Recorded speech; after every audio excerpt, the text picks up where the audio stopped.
The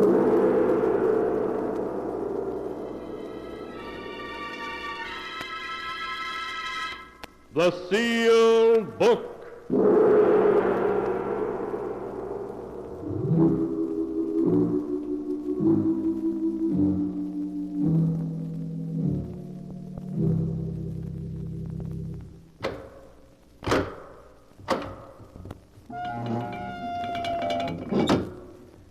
Once again, the keeper of the book has opened the ponderous door to the secret vault, wherein is kept a great sealed book, in which is recorded all the secrets and mysteries of mankind through the ages.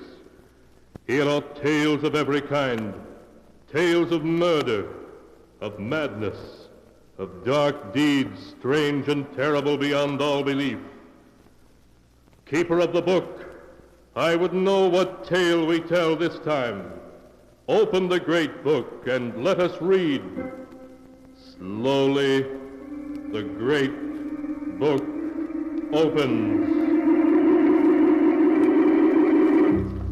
One by one, the keeper of the book turns the pages and stops. Ah, the strange story of a man who committed the perfect murder, only to discover that every murder must be paid for. A tale titled, Death Laughs Last.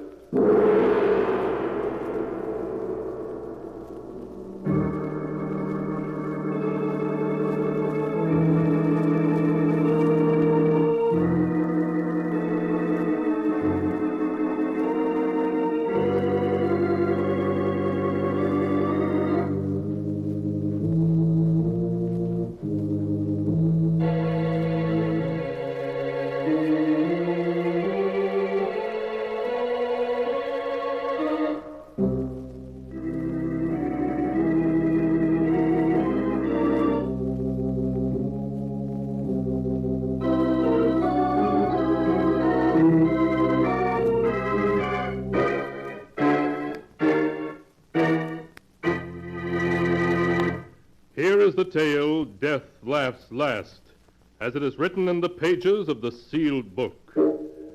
Our story begins in the office of Dr. Robert Smith. There is a worried look on the doctor's face as he speaks to Edward Harrison. Sit down, won't you, Mr. Harrison? All right, thanks. Now, what is it, Doc? I can see by your face you want to tell me something about Mary, don't you? Mr. Harrison, your wife is dangerously ill. Does that mean she's going to die? I must be frank with you. It does. Unless... Unless what, Doctor? Tell me. If there's a chance in the world, she's got to have it, see? Her only hope is a brain operation. A very difficult and delicate operation. Without it, well, I could only give her 6 months, a year at most. No, it mustn't be. She's got to have the operation, you hear? I must tell you, Mr. Harrison, that only one man in this country has the necessary skill for the operation your wife needs. He is Dr. Howard Richards. I don't care who he is. Get him. I was going to say, naturally, he's in great demand. His average fee for an operation is about $1,500.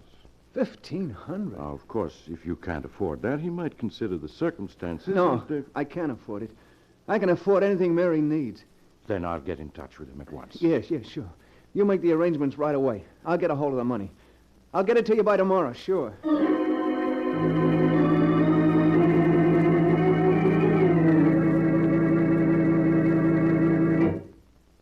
Mr. Danvers, I'm Ed Harrison. Oh, yes, Mr. Harrison. Please sit down. Thanks. They told me you have to pass on all the real estate loans here at the bank. Have you looked over my application yet? I have it here. I see that you want to borrow $1,500 from us. That's right, and it's urgent. I got to have the money right away. Unfortunately, the security you offer, your home... What's wrong with it? It's a swell little house, good section, all in good repair. That's true, but you already have a first and second mortgage on it, totaling $4,000, and... Well, I'm afraid we can't make any further loans on it. But I've got to have the money, Mr. Danvers. I've just got to. I'm sorry to hear that, because there's nothing we can do to help you. Nothing we can do.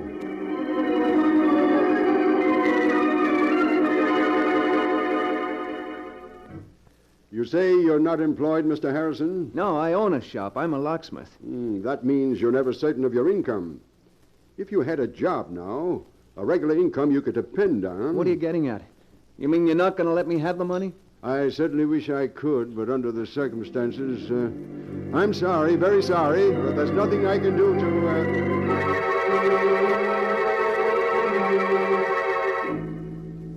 I'm afraid the collateral you suggest isn't satisfactory, Mr. Harrison. We'd lend you the money if we could, but we just can't. Sorry.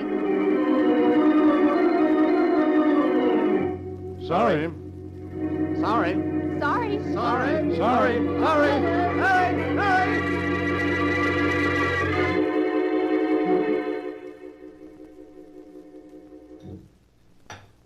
Edward, you aren't eating, and you're so quiet. Is anything wrong? What? Oh, no, of course not. You're worrying about me, aren't you? Well, no, Mary. I just think about making some changes at the shop and... Darling, please, you don't have to lie to me. I know that I'm not well, but I'm going to get better. Really, I am. I promise it. Of course you are.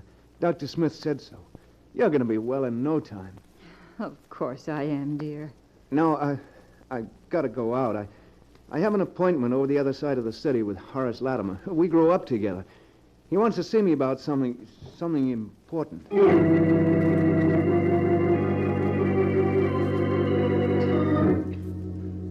Edward had no appointment with Horace Latimer, but he went to see Horace anyway, for he and Horace had been boyhood friends.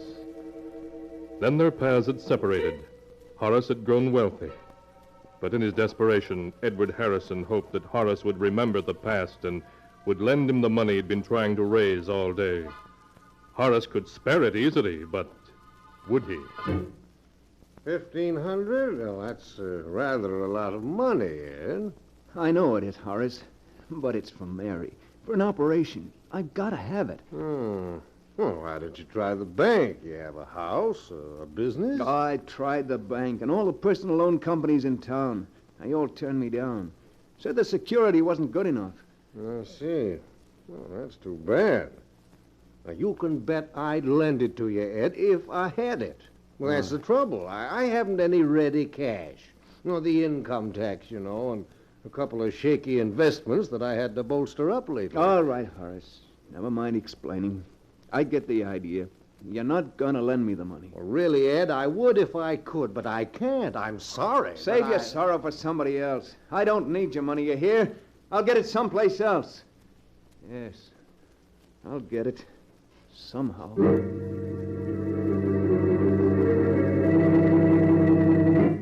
After he had slammed out of Horace Latimer's expensive home, Edward stood for a moment on the dark street corner, staring back with bitterness in his face. Sorry. Yeah, you're sorry. In a pig's eye, you're sorry. Oh, what a sap I was to think you were a pal of mine. Yeah, what's that, buddy? Huh? Was you speaking to me?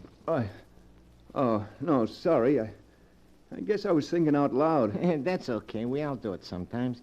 Hey, you got a match? Match? What? Yeah, sure. Yeah. Thanks. Okay, just hold it like that. Make a move and I plug you. Gun? Why, you're... Yeah, this is a stick-up. Hand over your dough and make it fast, see? My dough? That's a hot one. I'm out trying to raise money myself. Now we're both out of luck. I've only got $1 on me. Take it if you want it. Anyway, it's more than I could raise. Don't try to kid me. Anybody who lives in this ritzy suburb has dough on him.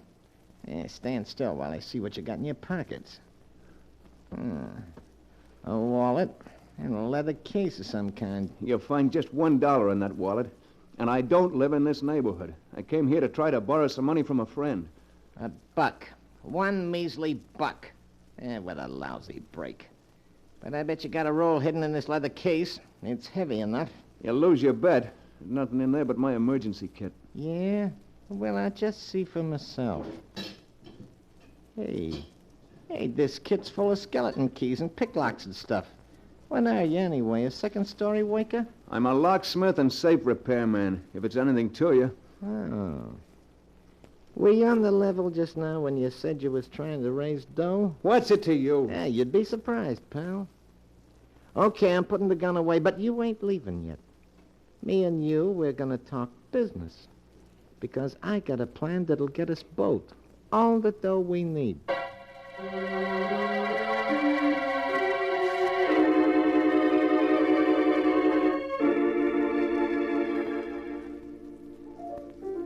Two more beers, waiter. Well, is the deal on my proposition? I don't know, Mike. Sure you do. There's nothing to it. You can open locks and safes. I know where there's a house with plenty of dough in it. But burglary? I've never stolen anything in my life. Now, listen, you said you needed dough bad, didn't you? And so do I, plenty bad. But all you gotta do is get the back door open and then the safe. In half an hour, you'll have your 1,500 and more. How else you ever gonna get it? Answer me that. I don't know. You sure the money's there, Mike? Positive. I was casing the joint and looked in the window in time to see the old geezer put a whole roll of bills in a safe that's no stronger than a bread box. Hey, you can open it with your teeth. Gotta get the money somehow. All right, I'll do it.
And now to continue the story, Death Laughs Last, as it is written in the sealed book. A few minutes later, Edward Harrison and Mike arrived at the large mansion and quietly made their way toward the back door. Okay, this is it. Everybody's hit the hay long ago. It'll be a cinch. The lock looks easy, but I shouldn't be doing this. There must be some other way to get the money. Don't be a sucker all your life. You're gonna take what you want in this world. If you don't, you never get it. Well... Come on, get that door open. We gotta get inside before we're spotted. All right. Only take a second. I think... Yeah. There, it's unlocked. Okay, get inside. The safe's in the library down this way. Don't make any noise. You sure there's only two of them in the house? Yeah, the old guy and his butler. Probably both of them deaf as posts. Here's the library. Come on, the safe's behind the picture on the wall. This picture? Yeah, that's it. I'll lift it down. There you are. That safe is just a kid's toy. Go ahead, get it open. It won't be that easy. I'll have it open inside a half an hour.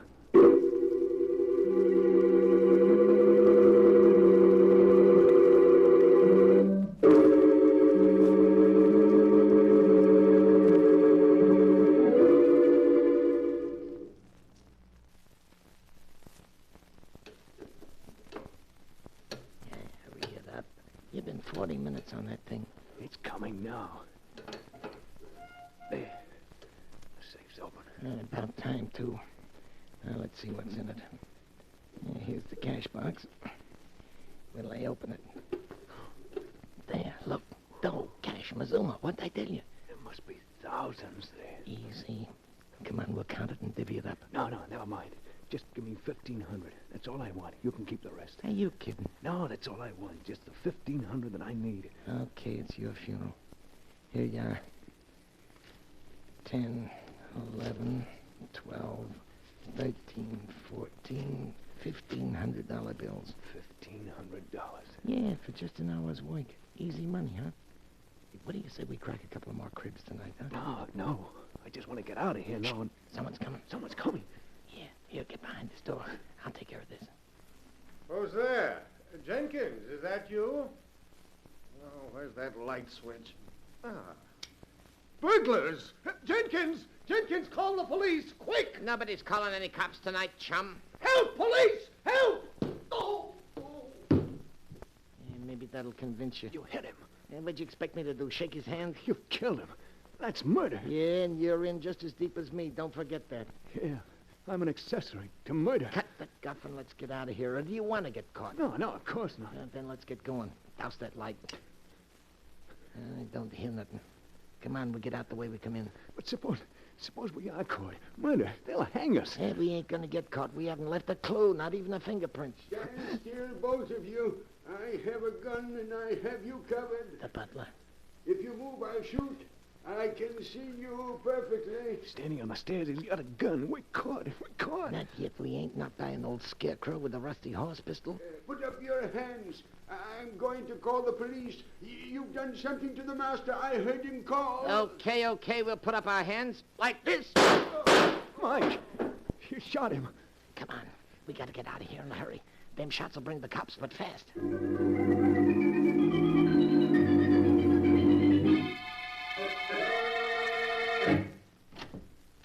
Okay, here we are. Come on in. But why did you make me come here? Why can't I go home? You heard me. Come on in. What? That's better. Now, take off your hat and stay a while. Why did you make me come here to your room? 2 reasons. The first is I want to make sure you know what it'll mean if you let anything slip. It'll mean a rope around your neck. Get me? Yeah, I know. You don't have to tell me. I won't let anything slip. If I thought you might, I'd slit your gullet right now. I won't. I have to live. For my wife's sake. Okay. And the second reason you're here is so you and me can have a little talk. Talk? What kind of a talk? Well, chum, I like the way you got that door and that safe open tonight. You and me got a future together. What? As soon as the heat's off, we're going to do another little job together. No. I won't do it. I won't. Sure you will. I won't do it. You can't make me. Oh, yes, I can. If you don't, I can always send a little note to the cops, telling them it's you they want for them killings tonight. You wouldn't. They'd get you, too. I'd be a long ways away by then. But you can't get away. You got a business here and a sick wife. You couldn't leave them. Well, you're going to do what I say? You devil. You...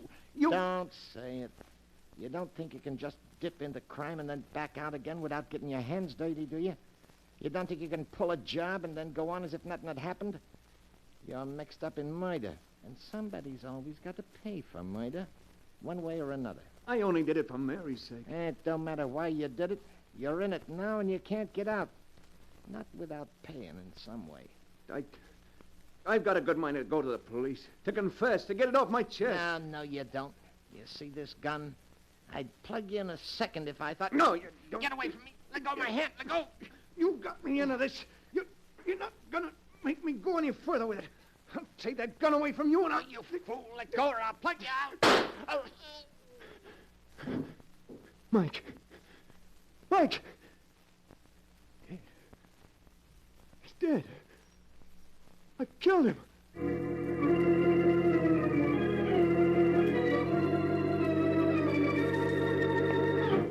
In a daze of horror, Edward Harrison found his hat and made his way to the street. His mind in a whirl, he stumbled into a tiny bar a few blocks away. Struggling to control his shaking hands and to keep his voice normal, he ordered a double whiskey and gulped it down. Then, as his senses cleared a little, he heard the radio at the end of the bar broadcasting a warning to the city. Attention all residents of the city. Attention all residents. The police department is asking you to be on the lookout for the following man, wanted for a brutal double murder committed in the Buxton Park section less than an hour ago. Please make a note of the following description. No. The man was... Hey, buddy, what's the idea? What'd you shut the radio off for? Because I was sick of listening to it, that's why. Oh, is that so? Well, I'm not, see? And I got an idea maybe there was some other reason you didn't want to hear it. So I'm going to turn it back on, see? No, you mustn't. Well, I'm gonna. If you try to make a break for it, I got a gun right here under the bar, see? So now let's hear what that dirty killer looked like. I repeat, be on the lookout for a man of medium height, lean and wiry, with reddish-brown hair, wanted for the double murder in Buxton Park earlier this evening. If you see such a man, report at once to headquarters. We now turn you back to our regular night owl program of popular dance tunes. Lean and wiry with reddish-brown hair, huh? Well, that ain't you. You're heavy-set and black-haired. For a minute there, you had me going. I was positive you was the killer, the way you didn't want me to hear the description. Just jumpy, huh? Well, here, have another drink. On the house. Thanks, but I got to get home. I need some sleep. Yeah, that's what I need. Some sleep.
And now to continue the story.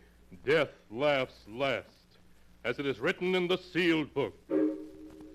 As Edward Harrison left the bar and hurried home, he was aghast at how close he'd come to giving himself away. It was Mike the police were looking for, not Edward Harrison. It was Mike whose description they had. Edward Harrison was safe. Safe. Hardly able to believe in his own good luck, Edward reached his home and let himself in. Mary was asleep. Quietly, he got into bed, and at long last fell asleep. When he awoke, it was morning, and Mary was already preparing breakfast. Good morning, darling. What time did you get home anyway? I waited up for you until almost 2. I was pretty late. I stopped at the shop and did a little work. Forgot to watch the time, I guess. Oh, and this morning you look terrible. I know you're worrying about me. Oh, but you mustn't, darling. I'm going to be all right. Really, I am. Of course you are. I'm going to see to that. What do you think? Dr. Smith called up last night. He wanted to talk to you. He said he had some good news for you. Good news? Yes, but he wouldn't tell me what it was. I don't know why. He asked for you to stop in at his office this morning. I think I know what it is. Yeah, sure. I'll go right over and see him. But, darling, you're going to eat breakfast first, aren't you? I'll eat when I get back. I want to see the doctor first. Anyway, I'm not very hungry. Well, all right, Edward. But please, hurry back. I want to know, too, what the doctor says. Yeah, sure, Mary. I'll be right back. But everything's okay now. Everything's okay. After he left the house, Edward bought a morning paper. Big headlines told of the murders the night before, but he scarcely saw them. His eyes hurried through the story until he found what he was looking for. The news that Mike's body had been found. The butler Mike had shot had given the police Mike's description and then died before he could tell them there was anyone with Mike. So the police had listed Mike's death as a suicide or as an accident and closed the case. Edward Harrison was safe. Perfectly safe. Safe. I'm safe. I got the money. Mary's going to be all right, and the cops aren't looking for me. Mike was wrong. Sometimes you can get away with murder and not have to pay anything, if you're lucky. And I've been lucky. I've been lucky.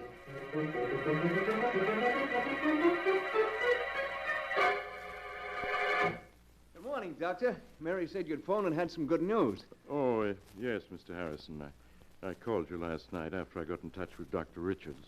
I wanted to tell you that he had agreed to operate on your wife. Oh, that's swell, Doctor. I got the money right here in my pocket. The money, yes. I was also going to tell you that Dr. Richards had said not to worry about it. You could take as long as you wanted to pay it. As long as I wanted, then it wasn't necessary. I didn't have to do it. I didn't have to do it. Well, I'm afraid I don't understand. Never mind, Doc. I mean, I've got the money. I want to pay it. He's got to take it right away. Well, what's the matter? What are you looking at me like that for? The operation is going to save Mary's life, isn't it? You said it would. You can't go back on your word. You can't, do you hear? It's not that, Mr. Harrison. Yes, the operation would save your wife's life. But unfortunately, Dr. Richards was the only man in this country able to perform it. Well, so what? He said he'd do it, didn't he? And I've raised the dough to pay it. So what's the hitch? Mr. Harrison, Dr. Richards can't perform the operation now. But you said that... Yes, I know. But he was tragically murdered last night by a burglar who broke into his home in Buxton Park.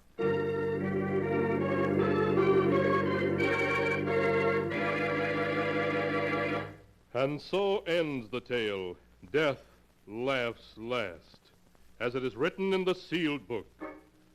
In an effort to save his wife's life, Edward Harrison had helped kill the one man who might have saved her. Twisted indeed are the strands of fate in which destiny entangles mere mortals.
And now, keeper of the book, before you close the great volume, show us the tale we tell next time. This one? Ah, yes. The tale of a man who was murdered by his wife and her brother, and the strange way he rose from a watery grave to accuse them of his death. The tale is titled, You Only Die Once.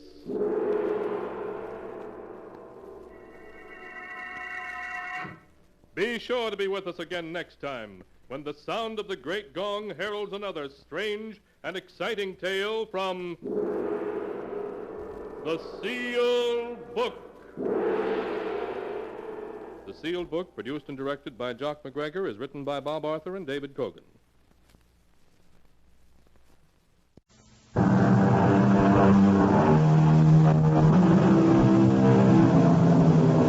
Come in.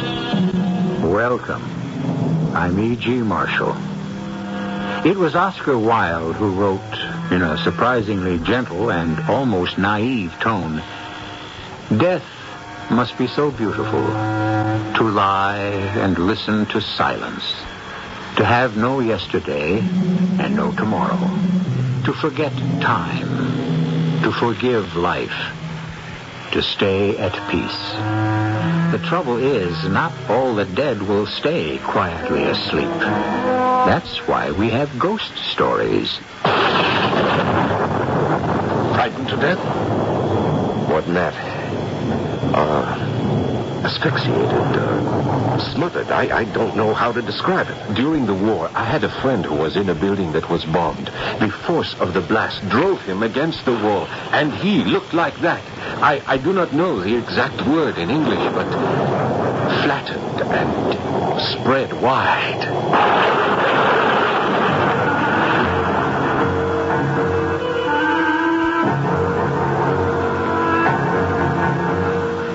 Our mystery drama, The Ghostly Private Eye, was written especially for the Mystery Theater by Ian Martin and stars It is sponsored in part by Buick Motor Division. I'll be back shortly with Act One.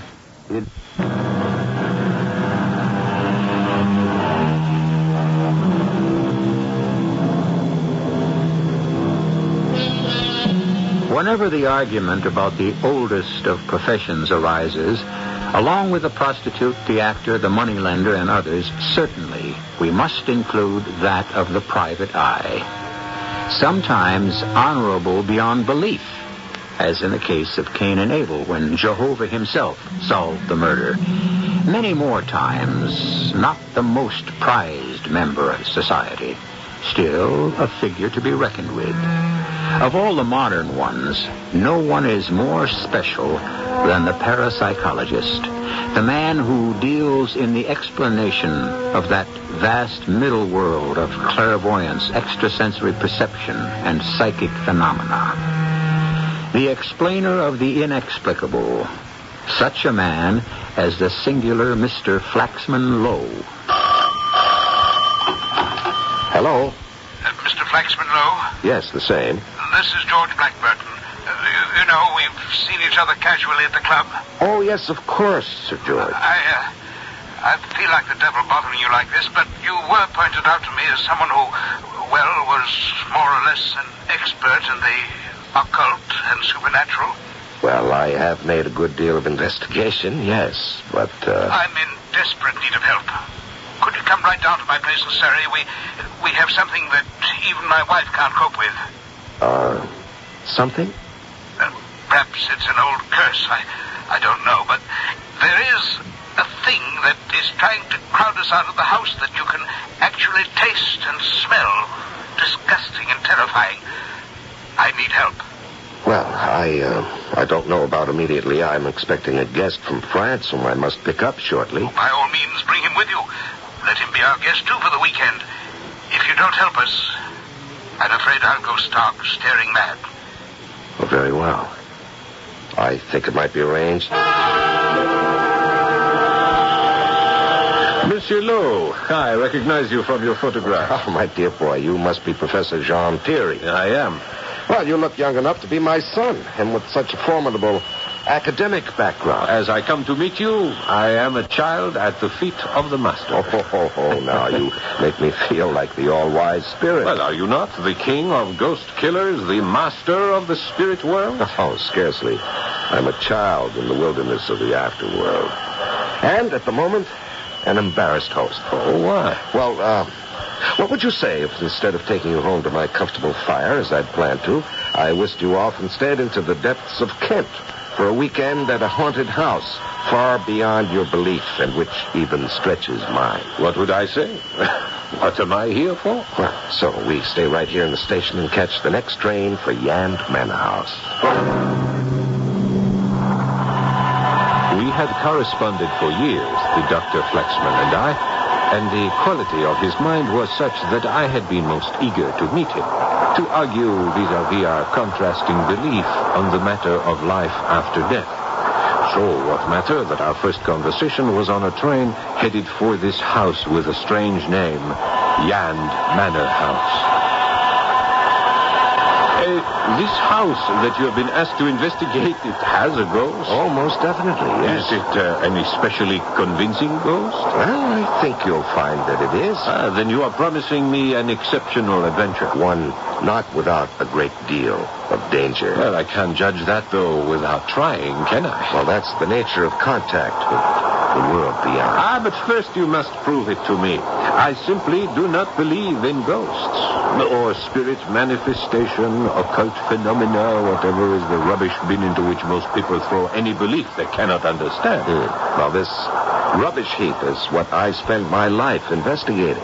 Chacun a son goût. To each his own. And yet, are we all so sure and secure about what we think we know? I realize that you're aware, but I've had some considerable success searching through the trash that most people discount. Well, what can I answer? That I rebel against the whole idea? After all, I have no experience in these matters, except vicariously through studying and reading. Very well. And now you're about to have some first-hand direct experience, which I hope you will not come to regret. We went straight to Yand Manor House, certainly on my part totally unaware of the terror that was to face us, and of a gaping world of swirling doubt, bottomless, and as insecure as that dreadful dream of falling from incalculable heights to impossible depths, a dream beyond belief that was to haunt me the rest of my days. We were met at the train by Sir George and quickly transferred to a large and luxurious landau with a magnificent pair of horses. I had been prepared for something quite magnificent when we approached Yand Manor House, but actually it was not so impressive compared to the property that surrounded it. A square brick house, notable only for a strangely out-of-character building at the end of the garden that was unmistakably a mausoleum. But our hosts I found quite charming. Your rooms are comfortable, I hope, Mr. Lowe, Professor Thierry? Oh, I find mine even better than that. Cozy. Oh, yes, mine too. I feel quite at home. And you need have no worries. I've swept them myself. What Cynthia means is that she has, not literally swept them for dust, but for any sign or evidence of supernatural occupation or presence. I assure you they're quite clean. In fact, I've combed the whole house, and there's not a jot of evidence that any spirit forces or spectral emanations exist. Save for, of course, the den. I'm a psychic, too, you know, Mr. Lowe. Oh, well, you flatter me, Lady Blackburton. I don't consider myself one, only an investigator of psychic phenomena. You do not believe in the spirit world? That's a different matter. I think you will find, madame, that he is a true believer. I am the fly in the ointment. Well, monsieur, before you leave Yand House, I can promise we will have made a true believer of you. Well, you sound almost as though you enjoyed this ghost, which so concerns your husband. Oh, no. No, this is something malignant, destructive. It must be exorcised. I tried to reach it through spiritualism, but without success. I only hope that with your help, perhaps we can. May I ask when we're to see the room? We're waiting only for my nephew, who'll be joining us for dinner. We will be 5, the Pentateuch, the perfect number for a seance. One reason why we were delighted when you asked if you could bring a guest, Dr. Lowe. I only hope, madame, that I will not be a limiting factor. We ask only for your cooperation. I feel quite sure we'll end up by winning your belief. That'll be Charles now. Don't you think, my dear, it might be a good idea for us all to go straight into dinner? I think perhaps it would. Gentlemen, will you join me? There had been a curious little family byplay between Sir George and his wife, which was soon explained to me after I met Charles Volney. He was a large, heavy young man with an athletic build. I can't say I found him an attractive personality, but what was most noticeable about him was that he was already on his way to another evening, which could only lead to a hangover in the morning. And so, Aunt Cynthia, we're to have another table-tapping session? Charles, I won't have you talk to your aunt that way. Well, good Lord, Uncle George, has she really got you believing in all this twaddle? The strange things that happen in that room can't be taken lightly. He doesn't really take them lightly at all, George. The bravado is just to cover up his own fear. Rubbish, Auntie. Some wind blowing down the chimney, rustling the ivy and swinging something loose against a window, or the creaks and groans of this drafty old house. Nonsense. Are you seriously interested in all this balderdash, Dr. Lowe? Well, yes. After all, I have made it my life work.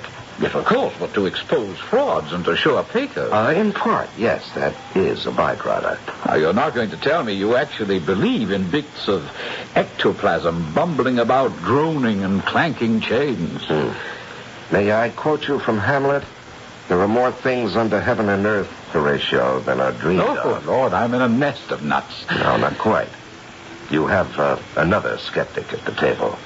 Ah, Professor Thierry, huh? Yes, you see, we're a good balance. 2 for, 2 against, and Sir George somewhere in the middle. Well, I'm not so sure anymore, Flaxman. Not after the last experience. The one that sent me scurrying to you for help. My information about the room, we're about to, what's the best word? Shall we settle for invade? Is still sketchy. Naturally, Dr. Lowe. It has to be all the things you can't question, only interpret. The wind blowing, a shutter clacking. You know, it's so easy if you can't see anything face to face. Yes, sir, but if you'll excuse me, Charles, I think there have been other manifestations. Am I wrong? Far from it. Hearing and seeing are not the only senses. One can actually feel the presence. Oh, it's all in the mind. It's a lot more than that, damn it. I tell you, one can smell it. Smell it? The fetid odor of death, the grave and decay. It's not only smell, but taste. It runs true to form. After a certain hour, none of us will be able to remain in the room. Why? Because, my dear nephew, we shall be crowded out. But why would this presence, or whatever it is, want to, your strange phrase, crowd anyone out? It's an experience one can't describe, that one has to live, Professor Thierry. As if, somewhere in one's daily life, one closed one's eyes for a second and suddenly realized he was standing at the verge of a gaping hole that plunged into such terrifying darkness and eternal damnation that a bile of terror rises in the throat and threatens to suffocate you. There's an enemy in that room at such times who presses against you so massively that you feel as if you're being trampled under a multitude, helpless against a torrent. A stifling, a force that you must move from or be smothered to death. Oh, forgive me. This is not exactly after-dinner conversation, but it is a reality in George's and my life that we must face or run from if we can. We've decided to face it. Will you chance it with us?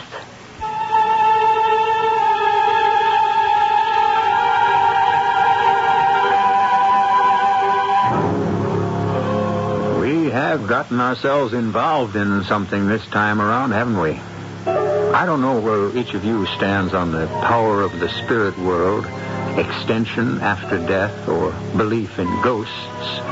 But I do hope you'll stay to do a little more research with me and Mr. Lowe on the nature of it, the possibility of it, and exactly what effects it can have on us. I shall return shortly with Act 2. Think about it.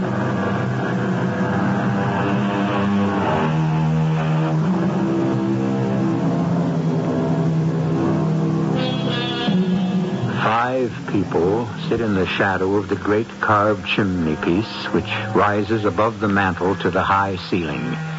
About a dark table of fumed oak, They hold hands.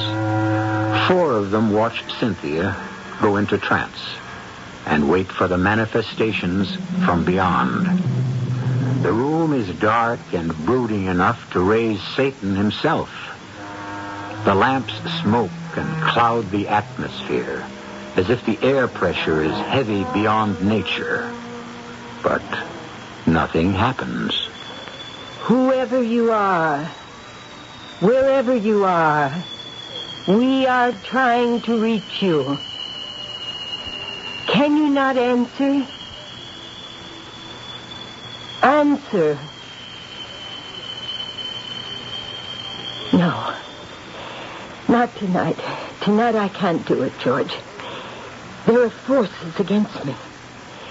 I don't know what it is. Break the circle. Bring up the lights. I will, Cynthia, my dear. And, rest. Relax. Cynthia, you extend yourself too much. I'm all right, George, dear. But I must rest now. It really excuse me. We may not have raised any wandering spirits inside, but we seem to have created some outside. If you'll excuse me, I think I'd best see Cynthia up to bed. Please give my apologies to our guest. Hush, Cynthia. Don't worry about I worry about what I must. Did you ride over, Charles? Oh, yes, sir. I don't want you to go back in the storm like this. You must stay. Any one of the rooms in the West Wing, they're all made up. Now, don't you worry about me. But I do. Very well, Auntie. I promise. Come along, Cynthia. Charles, since I'll not be down again tonight, will you see to our guest needs? I also promise to be an excellent host, Uncle George. Good night.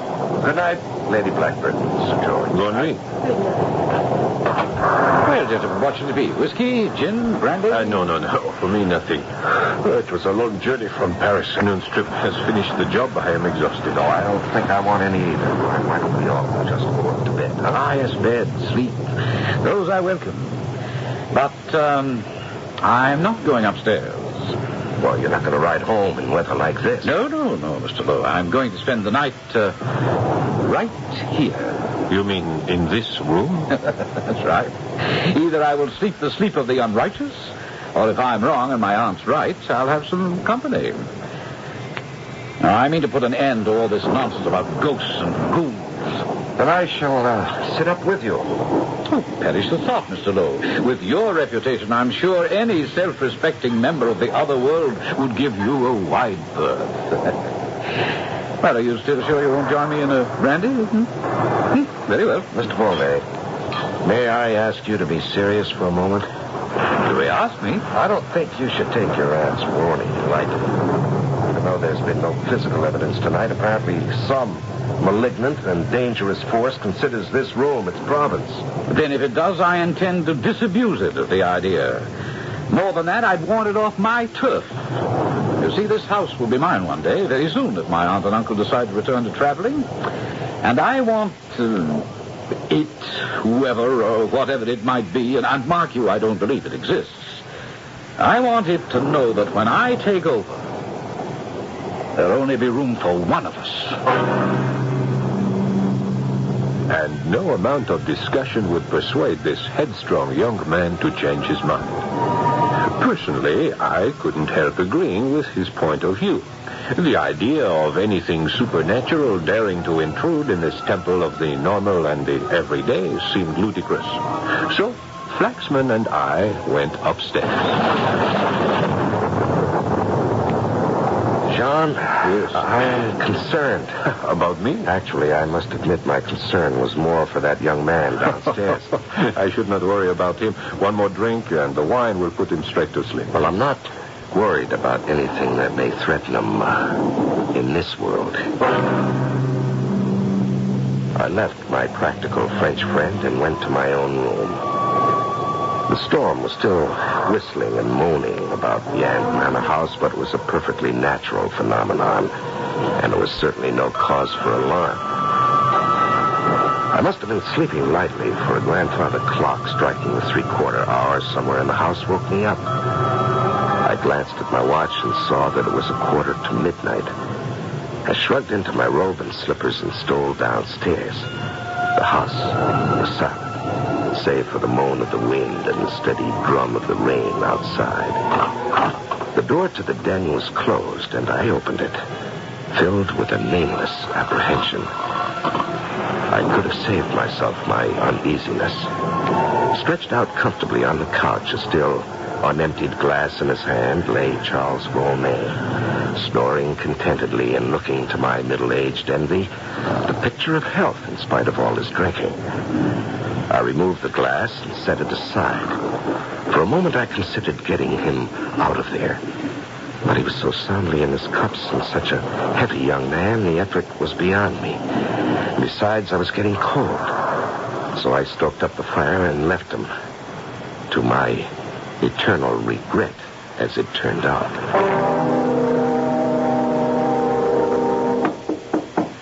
Dr. Lowe. Dr. Lowe. Yes, just a moment. Be right there. Oh, come in. The door is open. I'm sorry to disturb you so early in the morning. No, it's quite all right. What time is it? The sun isn't even up, I'm afraid. 5:30. But something dreadful's occurred. Forgive my almost whispering, but I don't want Cynthia to know yet. All right, what is it? It's Charles. Hello, forgive me. I thought I heard an urgent knocking. Do I intrude? Quite all right, Professor. Everyone must know sooner or later. My nephew Charles is dead. What? Oh, I can't move it. How? That's the terrifying thing. I want you to come and see for yourself and answer me that question. I followed Dr. Lowe and Sir George downstairs to that terrible room. Except that the fire had burned out, it looked much as it did when we all had left the night before. Except for Charles Volney. If I can refer to the caricature of him that we saw. He was braced in the corner between the window recess and where the chimney jutted out, as if he had tried to escape and been glued there by some giant force that literally crushed him.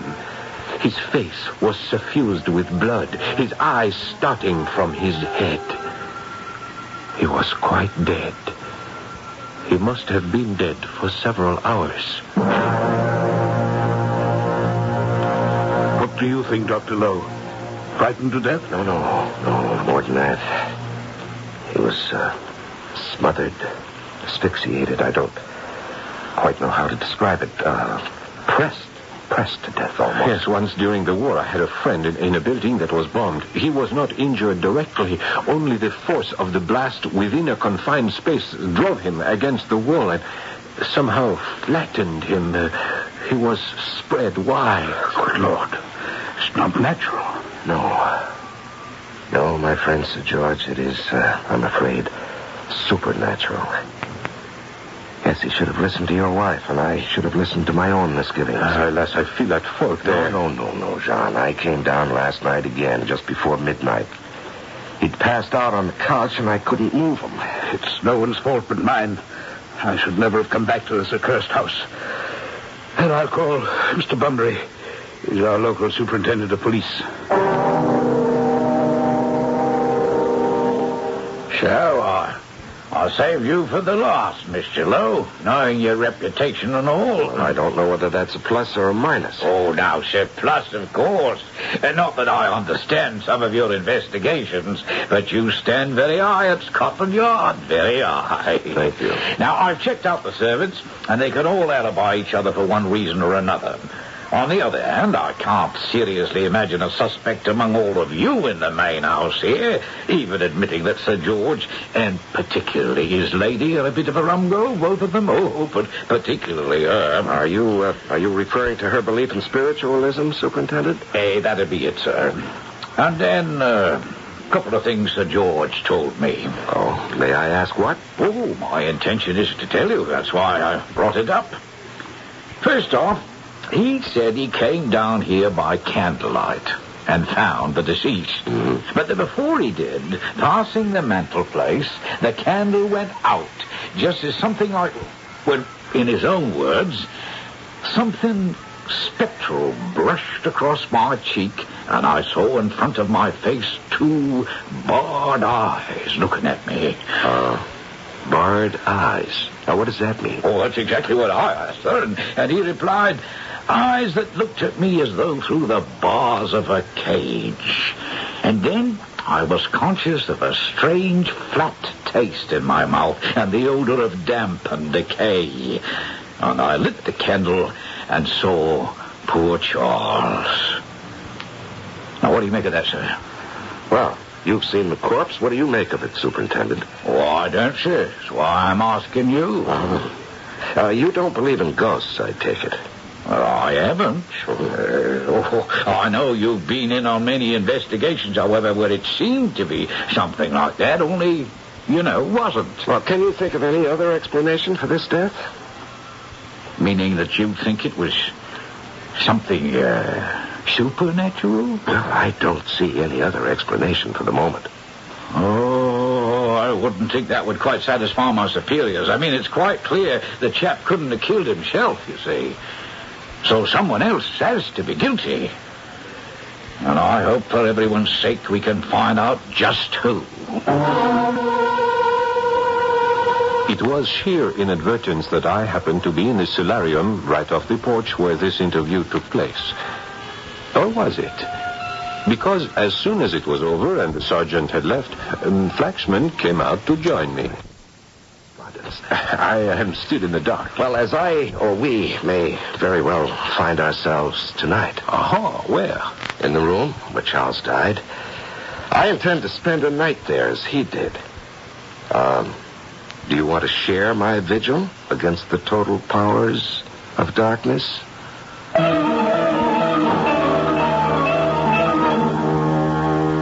And as Professor Thierry regards his brilliant but strange friend and intellectual enemy, remembering the horrible death he has seen one man suffer, but pondering the challenge of ultimate proof on a basic principle, I must leave them, and you, till I return with Act 3. Wonderful.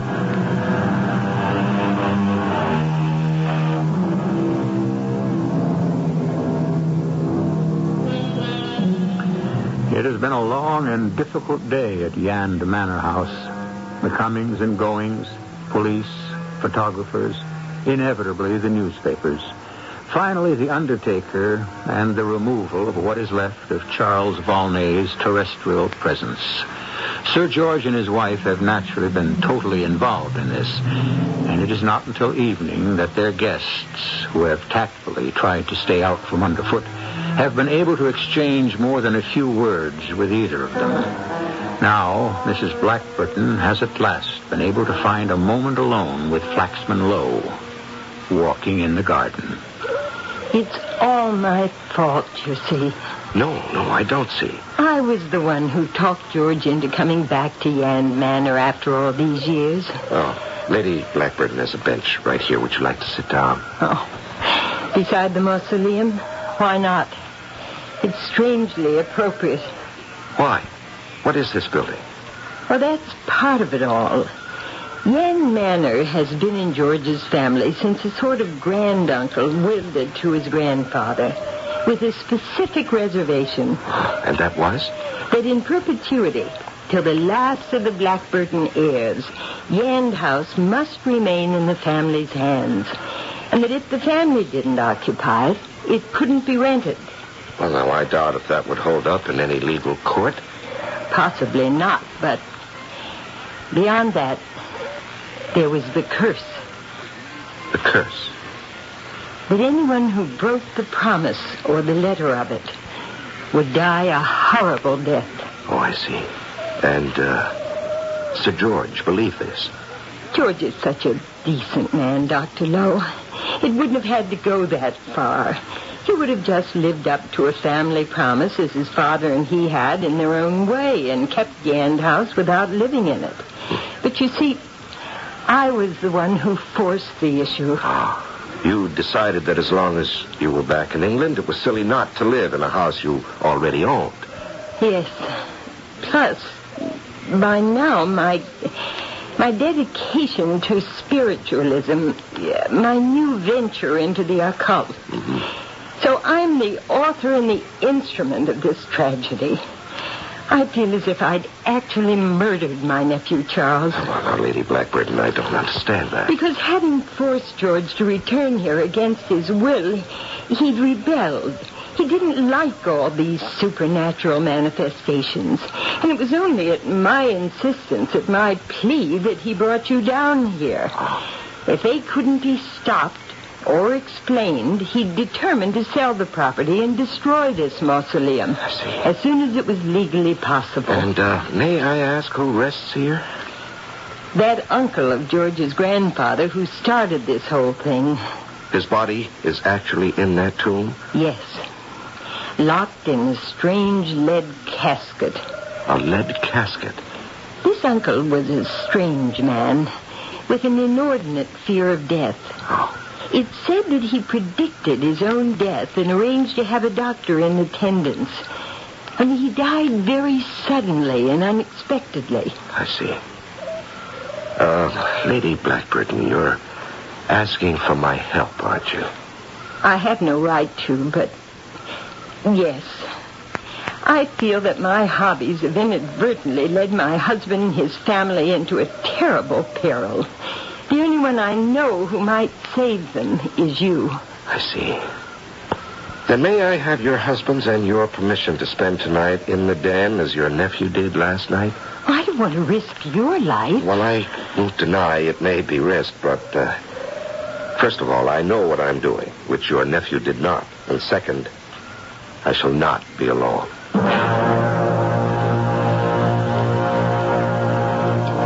And so it was we came to that fateful night. My friend Flaxman Lowe and I entered that fearful room, closed the door behind us, and settled down to challenge whatever malevolent spirit he thought still occupied it. I was still skeptical and remaining to be convinced. This is the account of that evening. It was very different from the night before. No wind was stirring. It had been a beautiful sunset. There was no need for a fire. And for some time, after long discussion, Jean, Thierry, and I were sitting quietly. All of a sudden, he rose. I'm thirsty. Would you like a drink? No, thank you, Jean. I want to have all my senses alert. I meant only plain water. No, thank you. Oh, what an abominable taste. What, the water? No, I haven't touched it yet. It is as if some horrible fly has flown into my mouth. It is disgusting. Yes, like a fungus growth. Yes, repulsive like that. Yeah, I ask only because I feel the same. Well, I think you're about to be convinced. You don't mean that. Why did you put out the lamp? I didn't. Light the candle beside you on the table. Very well.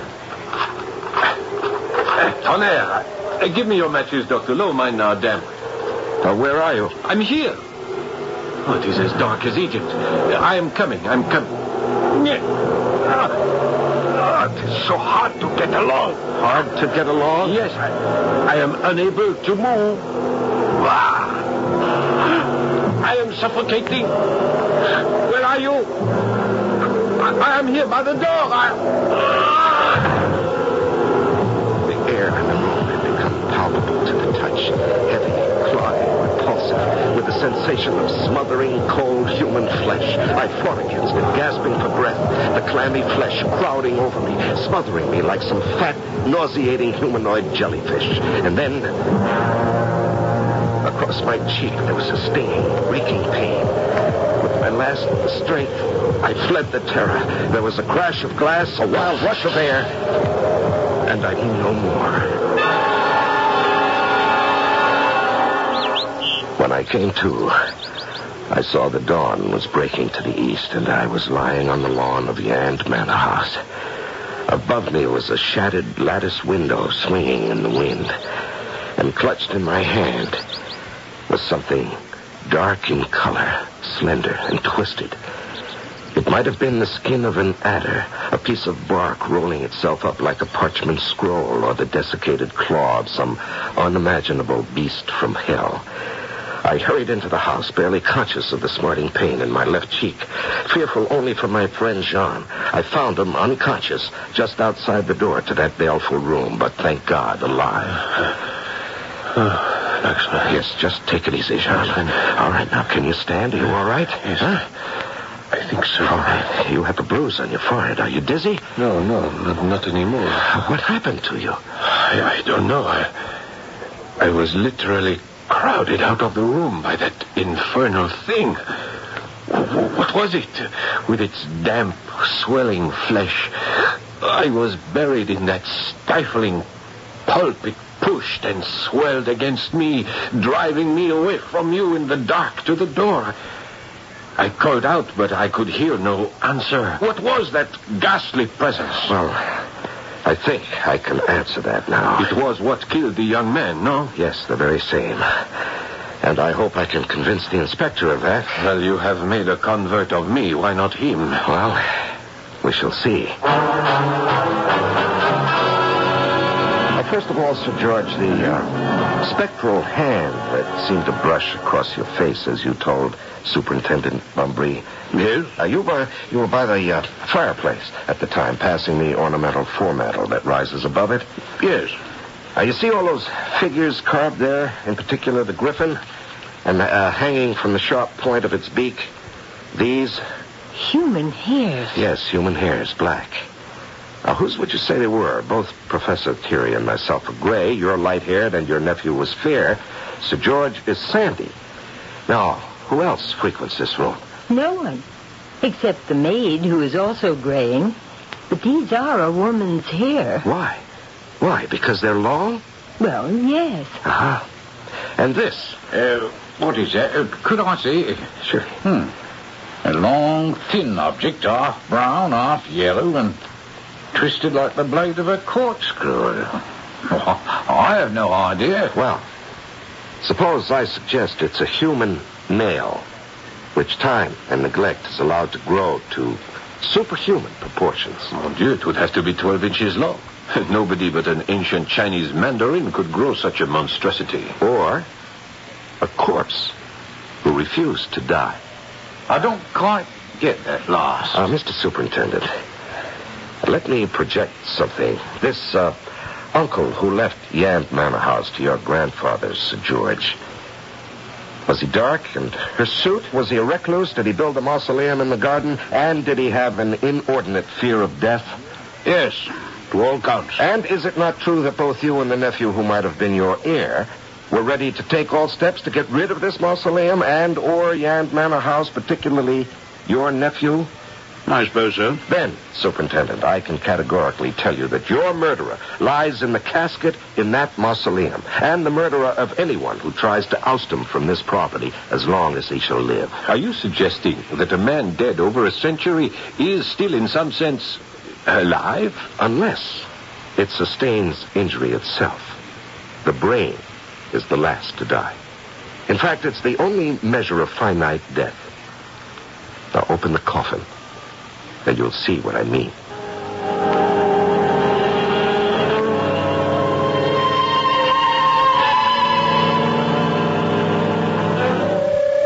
It was complicated, of course, with all the necessary red tape. But on a certain day, the coffin, which took 10 men to move out into the sunlight and sealed as tight as a drum, was opened.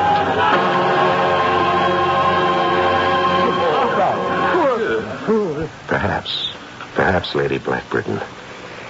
But you see, the urge, the dream, the thirst for immortality persists. His own special coffin sealed airtight, so confining that when his soul stirred beyond his finite body, he must have had an illimitable desire to expand and choke out anyone who stood in his way. But after 100 years, the flesh, the form, still undisturbed. Except for the hair and the nails and the eyelashes. Look at the length of them. All of them must have kept growing since he was locked in the coffin. Are you suggesting this man was, or is, still alive? In a sense, yes, Superintendent. You see, he seems to have mastered some ancient formula whereby the body is saved from complete disintegration. And you can see that evidence before you. So that closes your case for you, Mr. Superintendent. Now you know how young Mr. Volney met his death. And what about us, Dr. Lowe? Oh, I think you'll have little reason for fear being haunted anymore.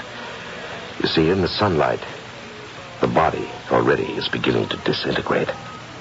By the end of the day, there'll be nothing left but a fleshless skeleton. How can I thank you for what you've accomplished? Now, don't thank me. It's fate and the proper relationship of things. God and the world have a way of reestablishing those. And have I convinced you, Professor, that at least there is something beyond your pragmatic values? My dear Dr. Lowe, you have convinced me that you will add another branch to our sciences. But I must admit, you establish your facts too well for my total peace of mind. The remarkable Flaxman Lowe, parapsychic private eye, has been and continues to be a dominating figure in the field of parapsychology and in unraveling its mysteries, or at least illuminating them.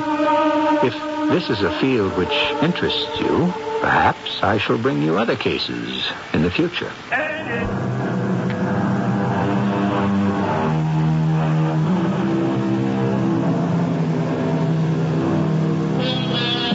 The remains of that ominous and ancient ancestor have long been transferred to a normal burying place, and the mausoleum torn down. Sir George and his wife stay on at Yand Manor House. Cynthia Blackburton has long since given up spiritualism and assorted interests in favor of feminism. Of course, since she is still in the 19th century, you might not recognize it for what it is today. But her spirit lingers on through the women's suffragette movement, through memories of Emma Goldman and her sister standard-bearers, who were the progenitors of women's lib. Our cast included Larry Haynes, Paul Hecht, Betty Winkler, Guy Sorrell, and Ian Martin. The entire production was under the direction of Hyman Brown. And now, a preview of our next tale. Well, I've come to the conclusion that this man, can only learn by example. That's why I want you as my ranch boss. As executioner. What? If anyone won't toe the line as your representative, I force him to draw down on me. And when he does... No,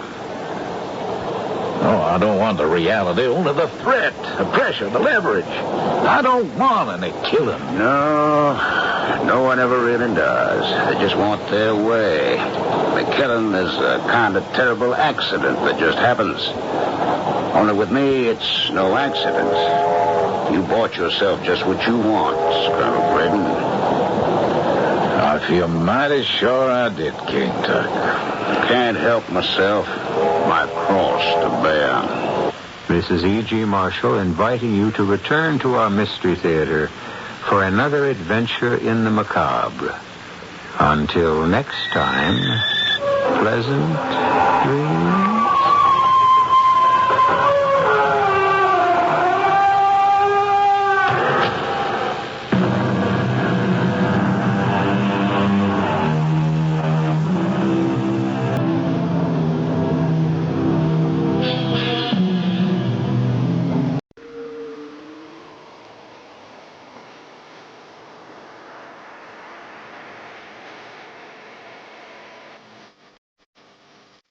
Appointment with fear.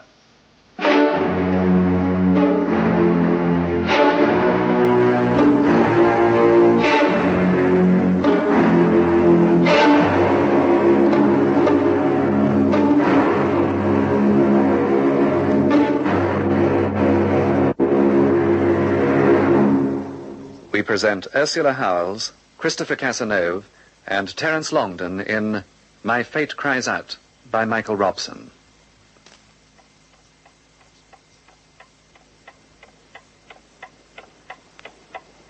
I don't know whether I can see you on Thursday. There are problems. Don't be absurd. You know perfectly well you can make it if you try. And you know perfectly well that Stephen and I are supposed to be dining with the Nossiters. But you dined at the Nossiters a fortnight ago. And the fortnight before that, and the fortnight before that. And in the intervening weeks, the Nossiters dined here? Hospitality must be returned. What a wonderful life you all lead here.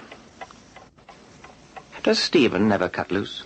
It's solely because Stephen is a creature of habit. Reliable, trustworthy, unadventurous, and excessively hard-working, that he's able to maintain this house, me, himself, an elderly mother in Dorking, and a dissolute brother on Sark. To say nothing of annual subscriptions to a number of closely researched and well-deserving charities.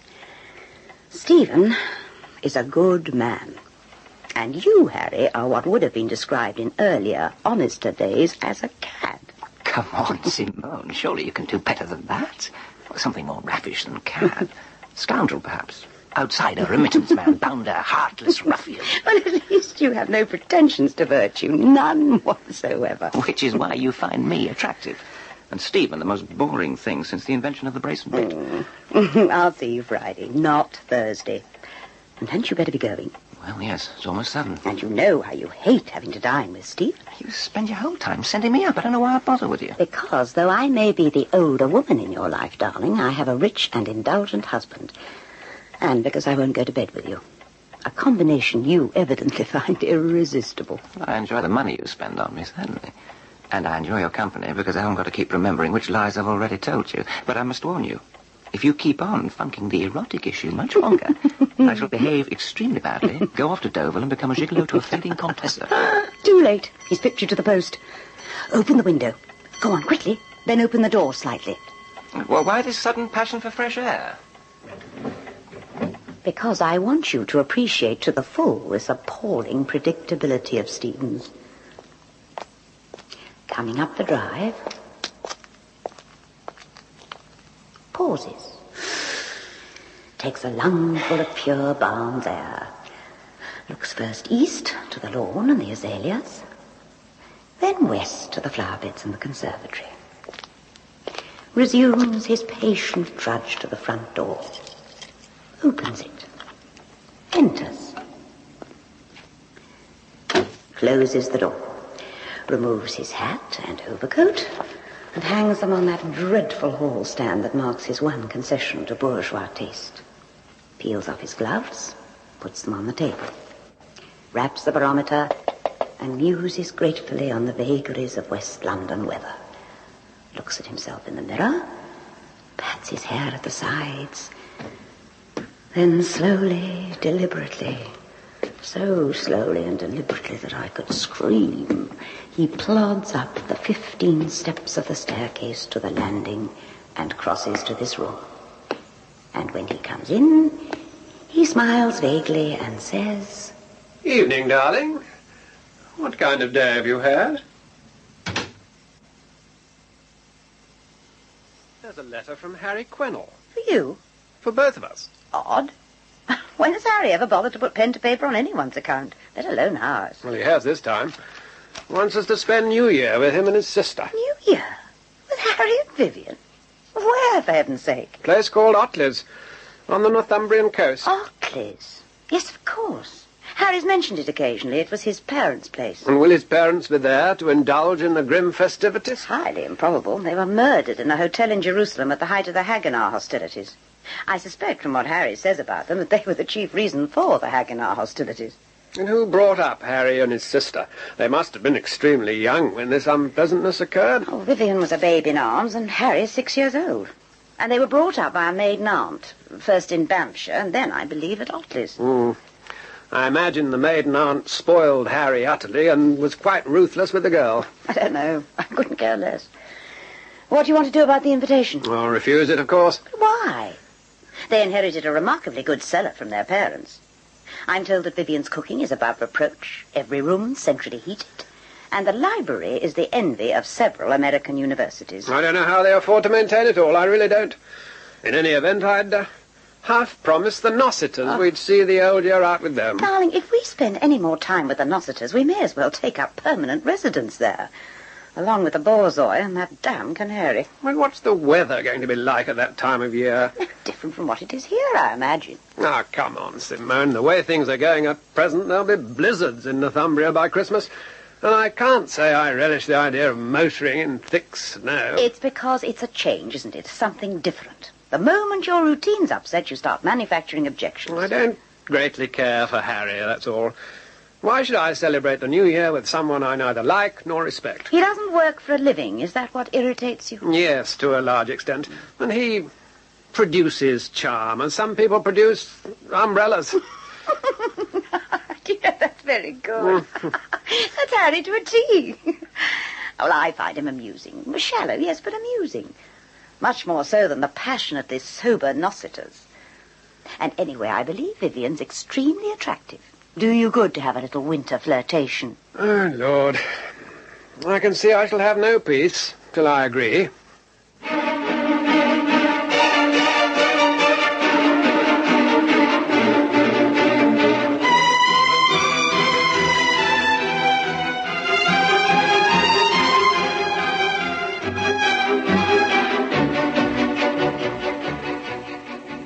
Whiskey, Stephen. Do you know, Vivian, I think I shall. Your third this evening. And I may well have a fourth. If the present weather holds and Vivian continues to play the hostess so assiduously. Thank you, my dear. What about you, Simone? Your glass is looking lonely. No, thank you very much, but no. I'm afraid I already have the beginnings of a migraine. You what? A migraine, darling. Oh, perhaps it's the Northumbrian winds upsetting my metabolism. Or too much brandy after lunch. Yes, that could be it. You know, you and Harry are spoiling us disgracefully, Vivian. Well, isn't that what country weekends are all about? I shall have to return to a very strict diet when we get back to Barnes. Don't be so boring. Not on New Year's Eve. Where's Harry, incidentally? He had far too much game pie and burgundy at lunch. He's in his room complaining of indigestion. Oh, poor old Harry. Serves him right. Self-indulgence will out. Is he going to be able to cope with dinner tonight with these friends of yours? What, Rob and Margot? They wouldn't be put out if Harry failed to show. Honestly? It'll be an ad hoc buffet, I promise you. Oh, the food will be marvellous and there'll be plenty to drink, but one or two more or less won't matter. Not in the least. Well, then would you mind very much if I cried off too? Oh, darling. Well, you know what these migraines are like. It can only get worse before it gets better. And I'd really rather not be the suffering martyr when all the rest of you are enjoying yourselves. Oh, dear. Then if you and Harry are both feeling rotten, it looks as though Stephen and I will have to go off to the party on our own. But isn't it going to be very boring for you by yourself, Simone? It'd be very boring for you if you were to stay behind. Now, the only remedy I know for a migraine is rest in a darkened room. Oh, you mustn't worry, please. You two go off and enjoy yourselves. Now you really are beginning to sound like a martyr. But don't start overdoing it at the party, darling. Now, nothing too hectic. I've been moderate the entire year. I think I'm entitled to one gaudy night, don't you? Hectic? Moderate? Is there something I should know about? Well, the fact Nothing is... whatsoever, Simone. Let's not bore poor Vivian with medical details she can have no possible interest in, shall we? But there's nothing to be ashamed of, is there? Look, the fact is, Vivian, that Stephen had a heart attack 18 months ago. Oh, he'd had us worried for a while, of course, but he's made a remarkable progress. Haven't you, darling? So long as he takes plenty of steady exercise and doesn't try behaving like a 20-year-old, he's sound as a bell. You're sure you want to come, Stephen? Won't matter in the least if you'd rather stay here. If you're prepared to take me without the other two, then I'm prepared to go along. I'd like to meet these friends of yours. Only thing is, what about the snow? I do live here most of the time, you know. We're used to this bleak border weather. Besides, if it got very bad, Rob and Margot would certainly put us up for the night. You're sure? I'm sure. You see what I mean? If ever there was a perfect fusspot, it's poor old Stephen.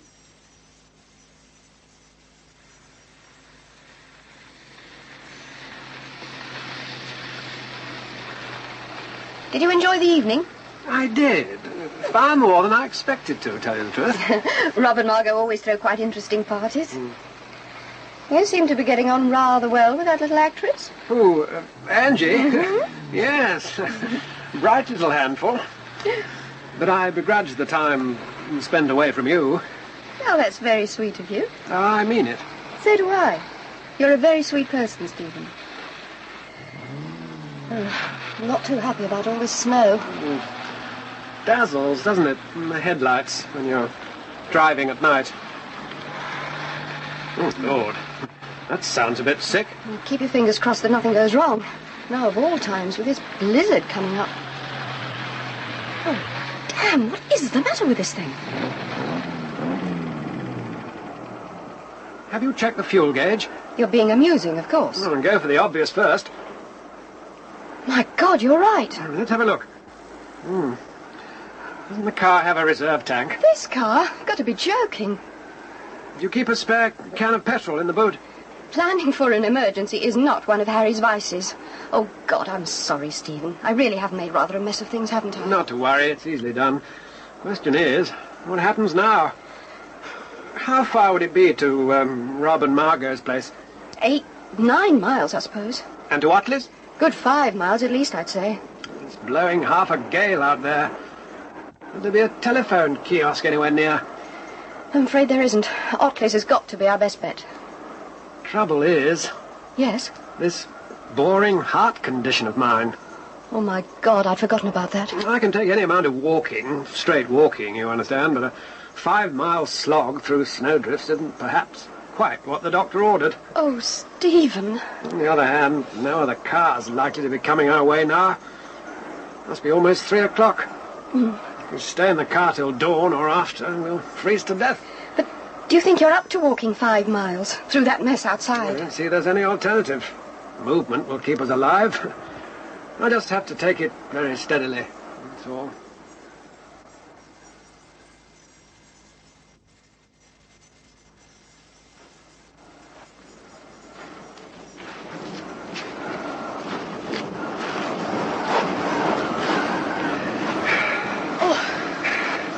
How far do you reckon we've gone now? Well, with luck, about a mile. Oh, how are you feeling? I don't want to be alarmist, but not too good. Oh. Feeling rather groggy and that fact. Oh, look, Stephen, I honestly think your best bet is to go back to the car. Yes, but... Honestly, I do. You take the torch and go back to the car. Just sit in the back seat and just, well, keep moving about. Don't fall asleep.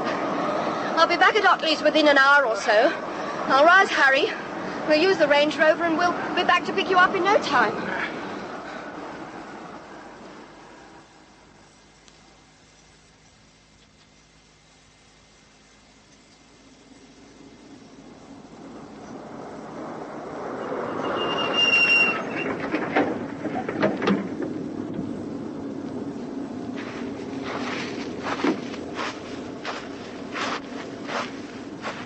Dr. Pallister, here he is.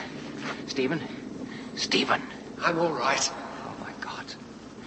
Dear God. If only Vivian hadn't lost her way.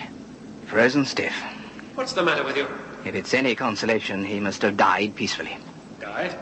What do you mean, died? You say he had a heart condition? I'm afraid so. But I made it. I'm all right. Difficult to say which got to him first, the cold or a heart attack. What the hell are you talking about? Would he have felt any pain, Doctor? Of course I felt pain, you idiot. Hellish pain. Only for a moment. Froze to death. Classic situation. Why don't you listen to me? I'm all right. How am I going to break this to Simone? She must be aware by now that the odds on his surviving would be pretty slim. Seems a level-headed woman. All right, all right. The joke's gone far enough. Now give me a hand up, will you? Why the hell didn't I see there was enough petrol in the car? Irony is he was so close to home, only 3/4 of a mile. I suppose the weather was so bad that even Vivian didn't realize how close to home she was. I made it, you fools. I came through. You can count yourself lucky she survived. She could quite easily have ended up like him. I never felt better in my life. Now will you please listen to me? The trouble is, in this part of the world, we pay no attention to the severity of the weather until it's too late. It's freezing. It's absolutely freezing. I survived, you idiots. Can't you see? Come on, let's take him to the car. I can walk. I want to walk.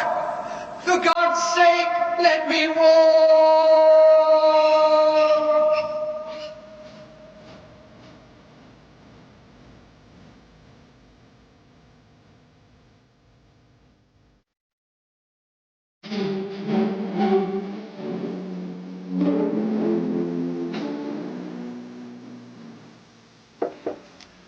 Who is it?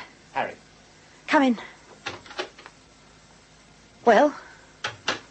Went off like a dream. Chief thing is that the doctors accepted Vivian's story of getting lost in the blizzard and not making it back here till after 7. Where's Stephen now? In one of the guest bedrooms. You'd better put in an appearance, if only for Pallister's sake. Do you think he guessed anything at the end? Stephen, I mean. Of course not. Vivian played the whole thing superbly. I hope he felt no pain, no terror. Best way to go, I should have thought. With his heart, he could have dropped at any time, couldn't he? Yes, I know. What am I to do? No, you really must. In God's name, what am I to do? How do I accept that I died out there of a heart attack in that blizzard? How can I accept it when I can still think, still feel, still know absolute and universal terror at this thing that's happened to me? Lie on this alien bed, unable to move a limb, to twitch a muscle, to raise an eyelid, to utter one syllable, to draw one breath. Clinically dead. So what part of me has become immortal? Immortal. When I know the terror of being absolutely alone in a mortal world. They go about their business. My wife goes about her business and is, at law, by all medical concurrence, a widow. I hear their voices, distantly, down the corridor, below me, in the library, commiserating over my misfortune, arranging my final ceremony, organizing my post-mortem affairs. I hear. I respond. I intellectually apprehend much of what goes on in this damnable mansion. But none can hear me. None apprehends my dreadful predicament. For now that I am dead, what will they do with my mortal remains? I showed the coroner a copy of your husband's medical history, Mrs. Whittaker. That, in combination with my examination of your husband after we brought him here, has been enough for the coroner not to request a post-mortem examination. He's satisfied that Mr. Whittaker died by misadventure. Forgive me, but will your husband be buried in London? I ask because the intense cold here is going to prevent the digging of a satisfactory grave. It was always my husband's wish that he should be cremated. I understand this could be carried out here. Yes, of course. I'm sure that Mr. Quennell here can easily arrange that for you. Of course. Well, then, if there's nothing else I can do... Oh, thank you. No, you've been very kind throughout this awful time, Dr. Pallister. I'm most grateful to you. Not at all. The least I can do. How's your sister, Quennell? Oh, she's still very shocked, of course, but she's on the mend. If she needs any more sleeping draughts, just give me a ring at the surgery, eh? I shall, and thank you. Oh, look here, I'll see you out. No need for that. Goodbye. Goodbye. Bye. Oh, thank God. Shh. Just a moment. Give him time to clear. All right. Thank God there's been no fuss. Of course not. The inquest will be a formality. What did I say? The whole thing's utterly foolproof, provided we continue to act with discretion. I've connived at murder because of you, Harry. And I hope it'll be worth it. Because if I ever find out that you're playing around, I shall admit the whole thing. And you, Vivian, and I will all go down together.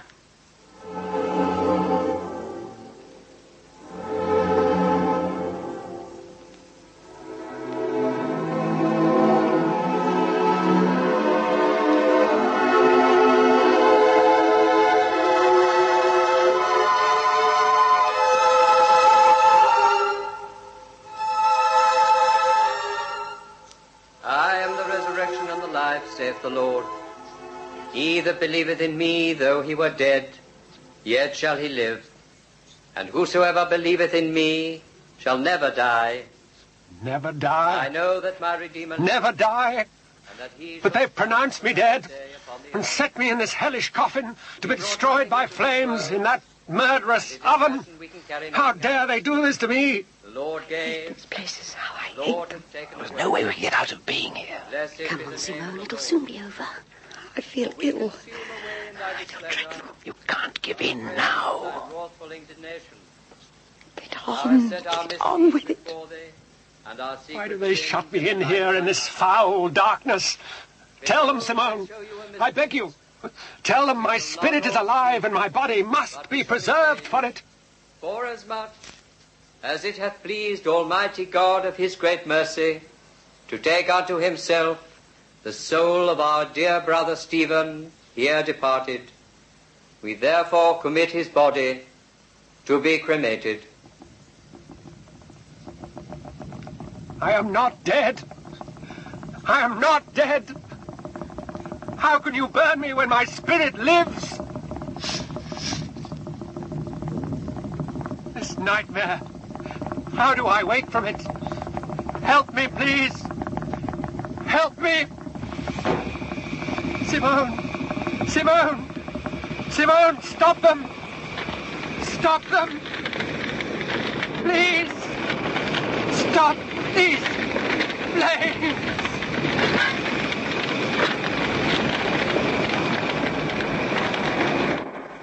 The grace of our Lord Jesus Christ, and the love of God, and the fellowship of the Holy Ghost be with us all, evermore.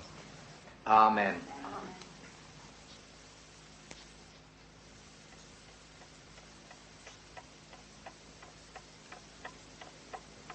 Whatever you say, I miss him, you know.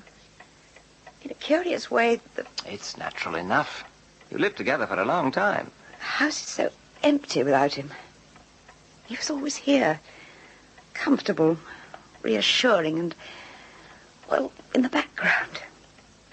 Like a familiar piece of furniture that you don't value till it's taken away. Oh, you won't need to be alone too much longer. When those bloody solicitors finally decide to shell out, we can get abroad together for a while. I wish we could get married now. I hate this waiting. I hate the lonely evenings. But we agreed that all the proprieties would have to be observed. All of them. And if we raced into marriage now, tongues would wag, questions would be asked, and that's something we can do without. Yes, I realize that, but... Well, I think I shall sell this house. Buy a flat for the time being. I just find this place oppressive now. Oh, but I like this house. I like it very much. I always have done. I don't want us to live in a flat. You forget. I hold the purse strings. Of course you do, darling, and no one's going to dispute it. But, well, you're going to have to loosen them very shortly. Vivian's getting decidedly impatient for her £15,000. Vivian shall have her payoff as soon as the executors release Stephen's money, and not before. Well, then, let's hope Viv doesn't have to wait too much longer. Look, darling, I stayed long enough. The bloody Nossiters will be here soon, and it's better if they don't find me. They won't be around till 8. Must you go so soon? I must. We have to be sensible about this. I'll call round tomorrow evening, all right? About 9. Oh, make it earlier. Make it 7. 7? You sure? 7, please. You have a key? I have a key. I'll be waiting.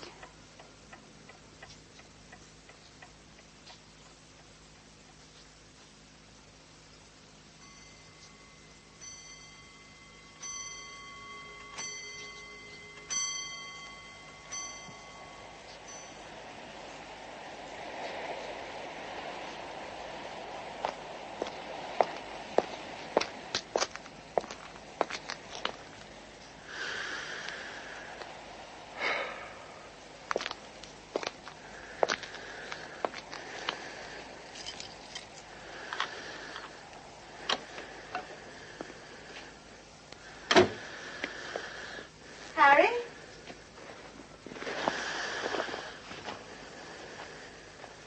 Harry, is that you, darling?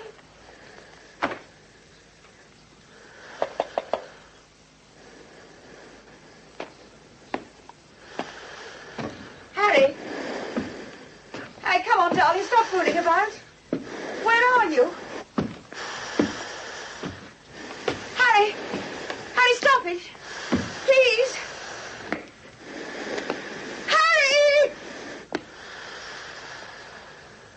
Evening, darling. What kind of day have you had?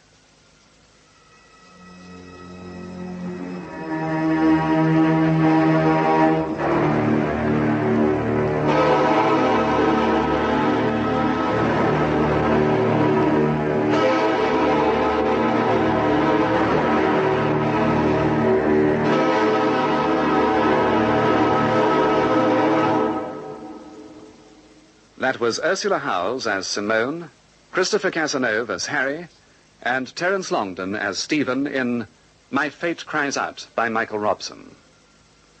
Other parts were played by Eva Haddon, David Graham, and Leslie Heritage. Technical presentation was by Brian Stevens. Appointment with Fear is produced and directed by Derek Hoddinott.